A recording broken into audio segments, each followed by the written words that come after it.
Нұрғасыр KZ.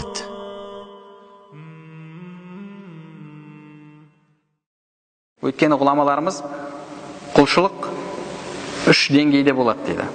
Үш деңгейде құлшылық деді. Біріншісі ибадатул фард.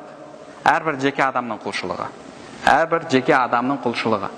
Жеке адамның құлшылығы, яғни міндет болған, фард айн болған құлшылықтарды орындау. Одан кейін ибадат тахассус дейді. Екіншісі мамандық құлшылығы дейді. Мамандық құлшылығы. Яғни сен дәрігер болсаң, сенің міндетің 5 уақыт намазды оқып болғаннан кейін 5 уақыт намазыңды оқып, зікіріңді тартып, оразаң тұтқаннан кейінгі міндетің барып мұсылмандарды сапалы түрде емдеу, сапалы деңгейде. Отырып алып дін мәселесін таласып, бір-екі пәтуа оқып алып, адамдармен қырылысу емес. Сен стоматологсың ба, барып тіс шұқылап, адамдардың тісін емде. Сондай жігіттерді білеміз. Өзі стоматолог, бірақ бір-екі кітаптарды оқып алып, шейх болып дін мәселесінде таласып жүр. Сенің міндетің ол емес, оның өзінің адамдары бар. Сенің міндетің барып емдейсің ба, емде, дәрігерсің, мысалы, мұғалімсің ба, сабағыңды бер. Және ол құлшылық, негізі ол құлшылық нәпіл құлшылықтан жоғары тұрады дейді. Нәпіл құлшылықтан жоғары тұрады. Сен мемлекеттік мекемеде жұмыс істейсің, адамдарға қызмет көрсетуің керек. Түнмен тұрып тәһәджүд оқыдың. Түнмен тұрып тәһәджүд оқыдың. Шеттіңде жұмысыңа барып, жұмысыңда ұйықтадың. Неге себеп? Түнде ұйықтаған жоқсың, күндіз шаршап ұйықтадың. Сол ұйқың сенің қызметінің сапасына кедергі келтірді. Сен Алла субханала тағаланың алдында күнәһар боласың. Неге себеп? Қиянат жасап жатсың. Себебі сен сол жерден айлық алып отырсың ба, сен жұмысыңды ақтауың керек. Саған жұмысқа келіп ұйықтау үшін ол жерде айлық беріліп жатқан жоқ. Бір үлкен ғұламалардың бірі имам Ибрахим ибн Адхам болу керек. Өз тақуа кісі болған, және сол адамдардың бір қызметін атқарып, сөйтіп күнкөріс жасайтын болған. Сол кісі біреудің бауында жұмыс істейді. Бауырлары, бағанағы діндес бауырлары зияратқа келеді бір күн. Әбеттің уақытында, түскі астың уақытында келеді. Әлгі баудың иесі имам Ибрахим ибн Адхамға әкеп тамақ береді. Ол тамақты алады, келіп отырған зияратқа келген бауырлары бар, олармен бөліспестен өз жеп қояды тамақты.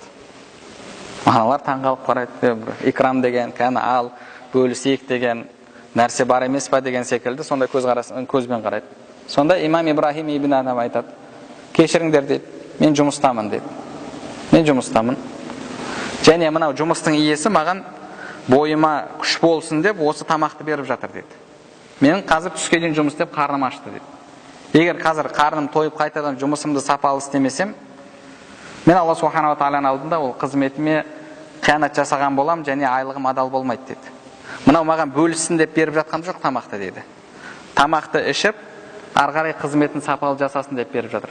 Үйіме келсеңдер, мен өзім ішпесем де тамағымды сендерге берем дейді. Бұл жерде мынау менің тамағым емес дейді. Бұл маған сол қызметім үшін беріліп жатқан тамақ дейді.